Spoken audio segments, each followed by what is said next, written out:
We're talking about a Colles and a Smith's fracture, which is a fracture of the distal radius and ulna. Now, in front of you, you see a Colles fracture. Now, a fracture here of the distal radius is going to be displaced dorsally, so towards the dorsum of the hand.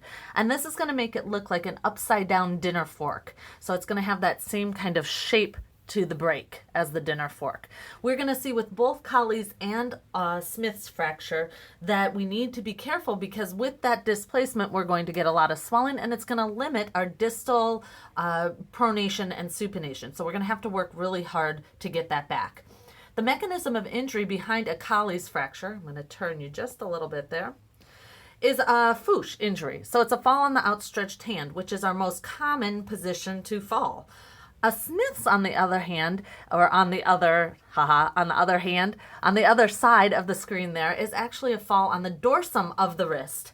And that fall on the dorsum of the wrist is actually going to displace the fragment in the opposite direction. So you're falling here and you're going to see displacement anteriorly or volarly. So a Smith's fracture is actually a volar fracture. Now you're saying to yourself, this kind of begs the question, how do you fall on the dorsum of your hand? The natural instinct is to put your hand outward or extend your wrist, as in a Colles fracture. So lest you think that it's not possible, we have this football player here. He's carrying the ball. He's about to get tackled. He's going to protect that ball and keep it close, and he's going to land on the dorsum of his wrist. And that's a Smith's fracture.